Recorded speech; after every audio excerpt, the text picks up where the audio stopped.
Okay, so first things first. You're gonna see the top menu in the very top there.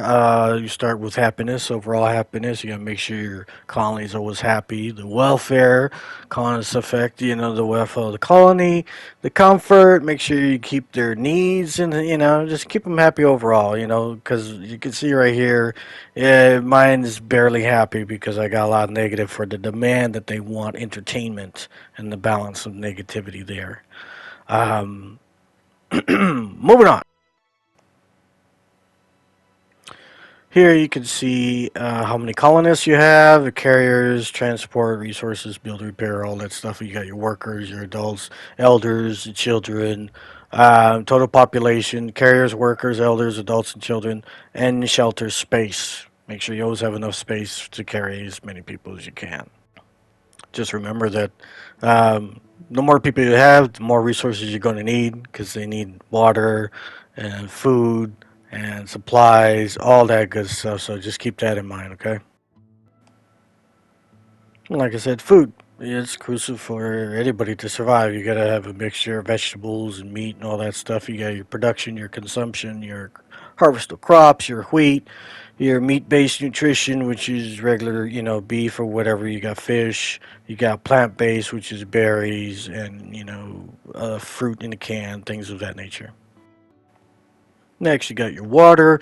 Everybody needs it to survive. You got your production. You got your consumption. You got your consumption in buildings. Some buildings require water. You got your balance, and then you got your storage. Then you have your energy, and some buildings require power, batteries, and all that good stuff. Okay, that's much later on in the game. There's a harder stuff to come by, more scarce. Then you have your wood, which is your lumberyard. So your summit. You need wood consumption. It shows all the statistics there. It's good. Next is your plastic. You need your production, consumption, how much you're getting. Make sure you keep that. These are all your basic resources.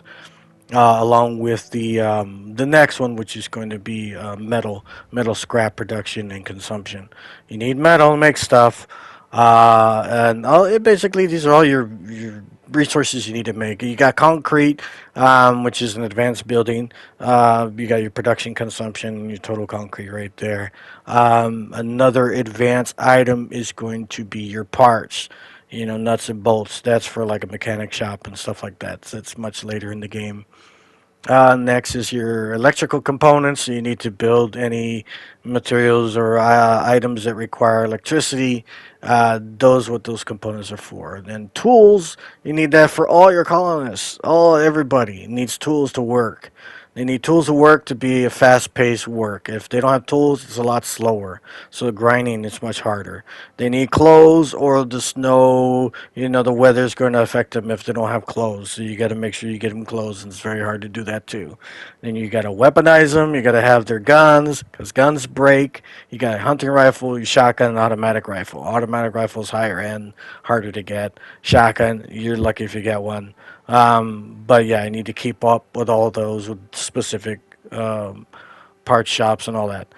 Medicine, you need that for injuries, infections, radiation sickness, and iodine pills. You need all that good stuff. Firewood, just to keep you warm during the winter, so you can have something to burn.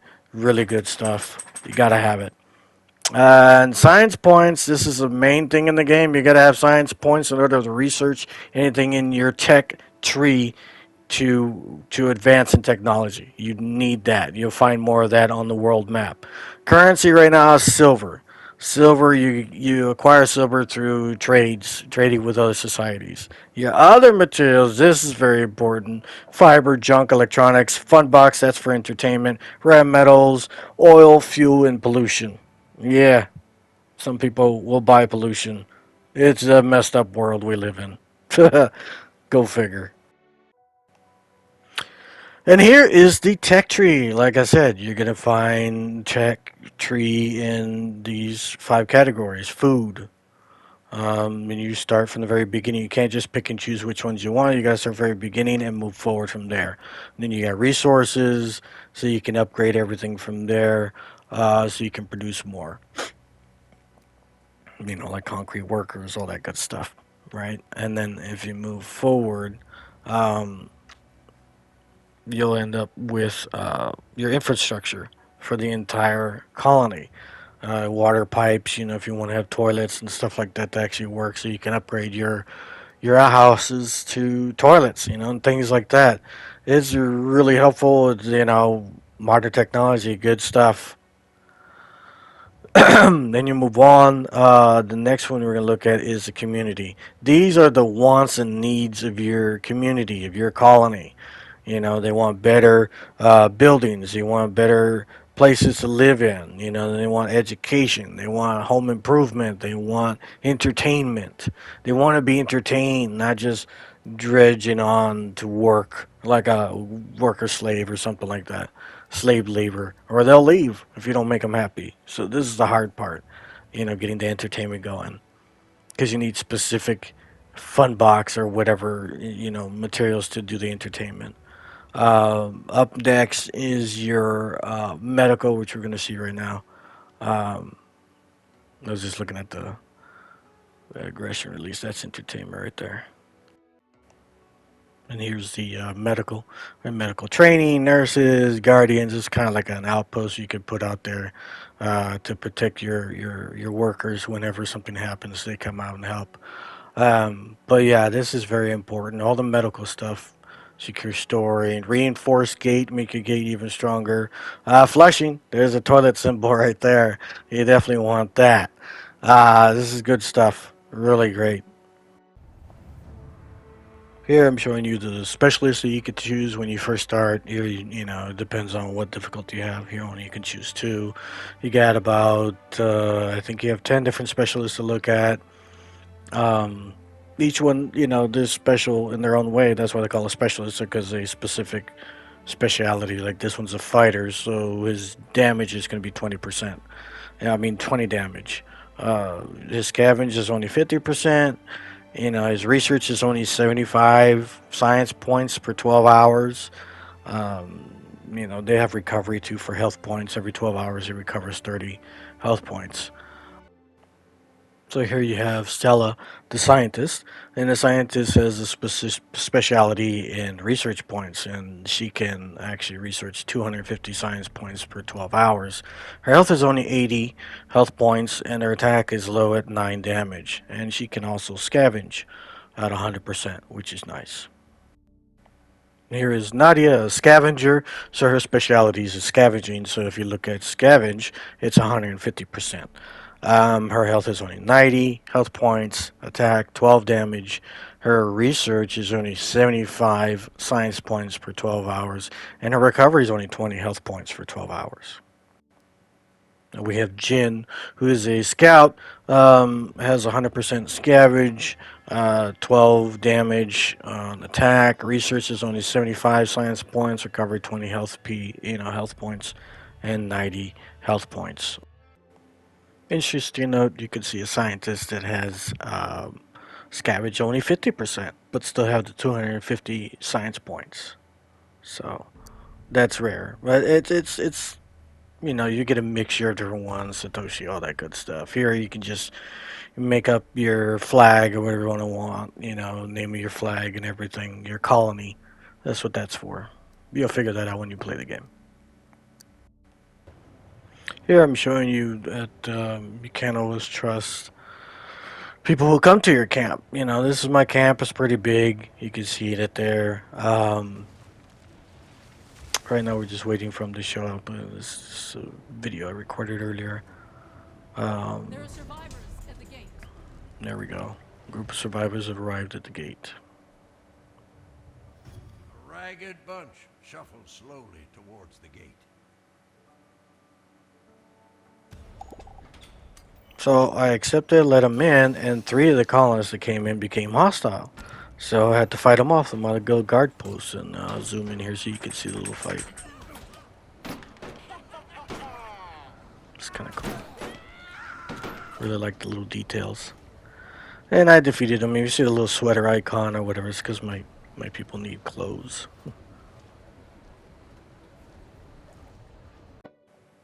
And here, going back to detail, check out this 2-story house that I have. Like you could zoom in, which is kind of cool. It doesn't let you zoom in too much and doesn't let you zoom out too much. It's just the right amount. I'll do a little 360 here. There we go. So you can see this two-story house. They have little stairs, little plants, and everything. It's kind of cool, man. I really like the detail that went into the game. Is kind of cool. You know, that's plus for me. I'm always about the details in life and in game.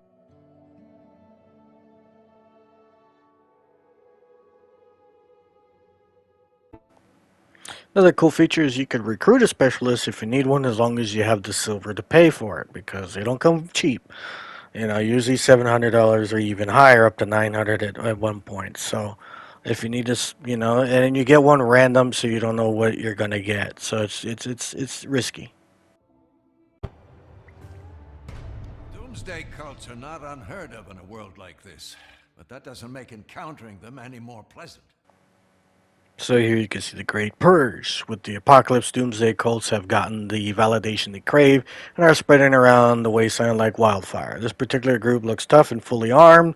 As they stop behind the gate, their leader bangs the wall with the end of his rifle. The Great Purge is here. Prove your worth or perish.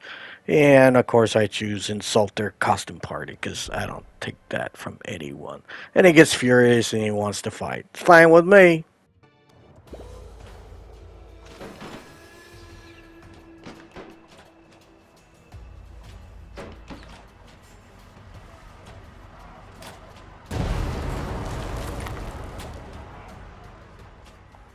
And that ended quickly because I'm fully upgraded on my gate.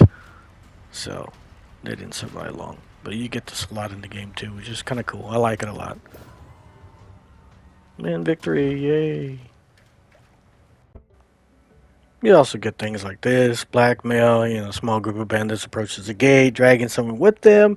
Leader points a gun to the captive's head and yells, "We found your colonists snooping around our camp. You want them back? Parlay this sod's life for some of that sweet loot you got stashed." Captive is definitely not from our colony, but their life is at stake. So it's up to you, whatever you want to choose. Um, if you save their life, I think if you pay the bandits, it makes your colony happy. So I chose that. Another cool feature of the game, so you get lost in your big colony and you're looking for something specific, you go to overlays and you click on water, and look, everything gets highlighted. That's blue is water. So if I'm looking for a specific resource like that, this little feature comes in handy. Trust me. Your colony gets too big and you can't find jack shit. This is a big plus, in my opinion. What The looks like some situation sort of here. explosive.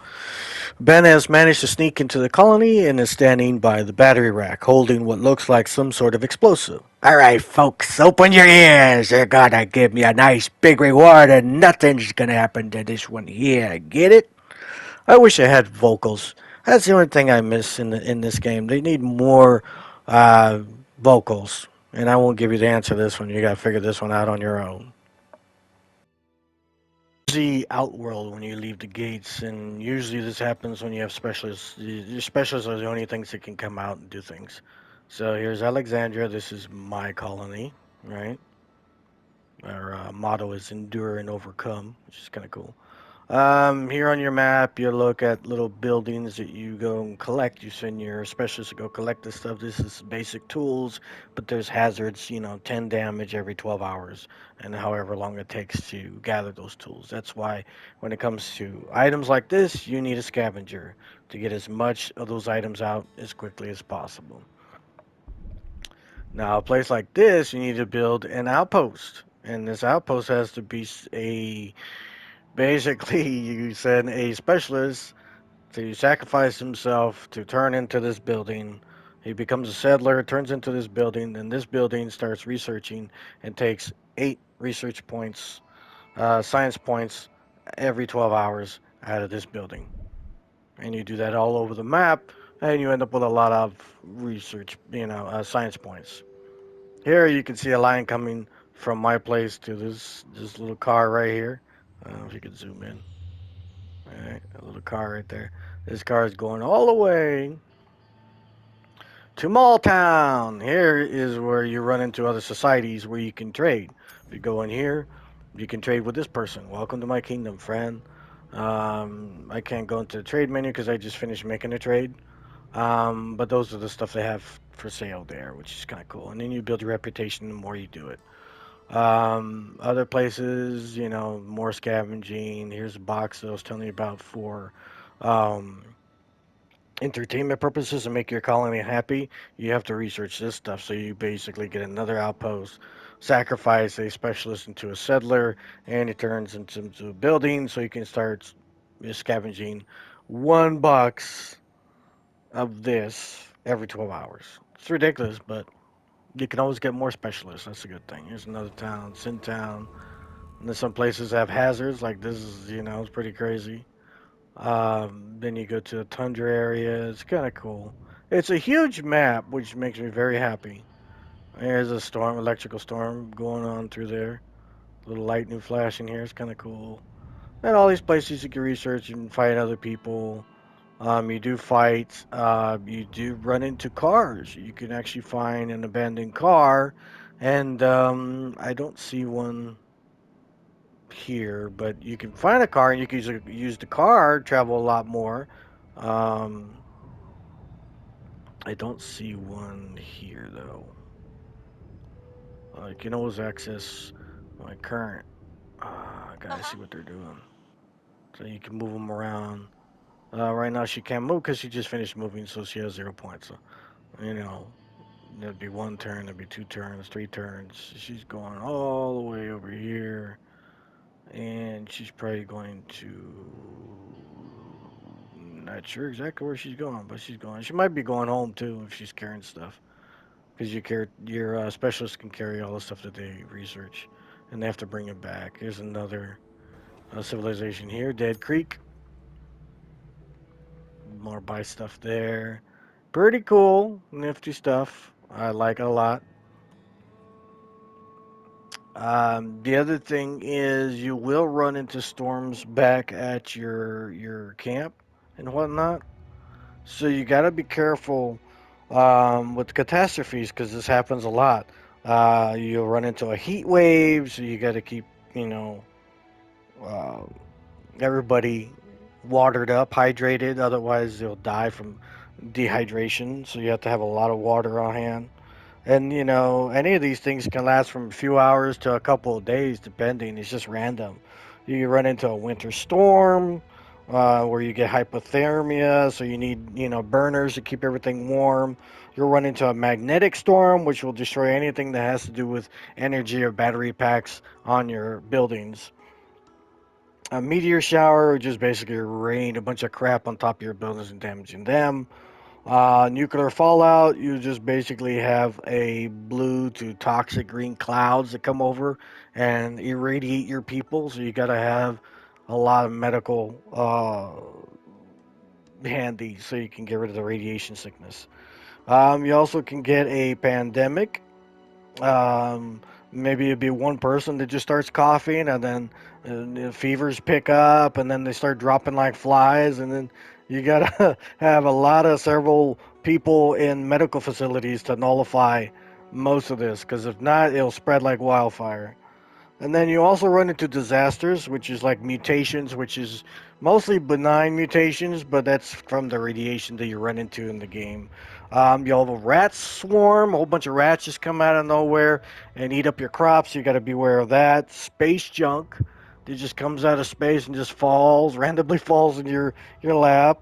You have another thing called overcharge, which some of your electrical buildings have bad wiring and because it causes a serious circuit short, and then then you got to repair the whole thing. Then you also get a pollution cloud, which comes from these purple things. Let's see, where's if I can find you one here. Purple, purple, purple. There's one there. That's a very small one. Pollution, and a little cloud comes out of that. You can find some really massive big ones like this right here, and then you see these holes, primarily this hole right here, a big old bubble will come out and pop, and it can affect all these little areas here. So it's always good to have this sucker, which is a maintenance depot, and he's responsible within that green circle. or she's responsible for that green circle to repair everything that needs to be repaired and to decontaminate everything that has any contamination. Like this one has 24% contamination from the radiation in the area. So once it reaches, I think, 35%, then this sucker will automatically kick in and start decontaminating it to make sure that none of your stuff goes bad. So you always got to be prepared. Overall, if you like survival strategy games like Command and Conquer and things like that, this game is a lot of fun, a lot of challenges. I mean, look at my situation here. I got 324 people total population, and 171 of them are workers. My place is pretty massive. Like I even got a hospital, a field hospital, which is very good. And it can, uses energy consumption or whatever. But you do need entertainment, keep your people happy. It's a big part of the game. You gotta have them, keep them happy. That only gives them 35 points of happiness, which sucks. Because right now you can tell my happiness is good. But if you look all the way in the bottom, it says entertainment. And larger colonies, people expect more than survival. Entertainment keeps people happy and productive. So my production right now is only 430. But they're demanding 648 entertainment. So the balance is a negative 218. So I'm in the negative right now, but I still got happiness. And the welfare is good and the comfort's good. Very hard to do, but I've been playing this game forever. And if you have tons and tons of hours and time on your hands, then this is the game to do it. A lot of replayability. As far as for a review, how many fucks I give it an 8 fucks out of 10. Only because it needs more dialogue as far as voiceovers in the game. I need more voice actors in the game. And also, the only problem that I really had in the game was not being able to pick your workers. Your workers, they're just automatically assigned. And you're not sure, what do you want to do with this? Like, this is a regular person here. Um, it's got contamination on him. His name is Mason. And this game is very detailed. I think you can change their name if you wanted to. If I'm not mistaken. Ha ha ha! Let's call you Mr. Poops. Mr. Poops. So if you have more time, oh, even better.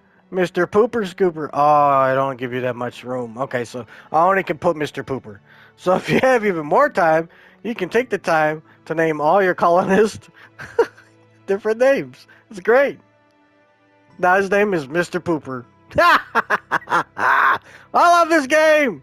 If you like strategy, survival, colonization, things like this, I highly recommend the game. I think it's like 30 or 40 bucks on PlayStation Store right now. There is a DLC, but I haven't gotten it because I'm not sure yet. Well, I'm having too much fun with the game. I highly recommend it. Check it out. You won't regret it.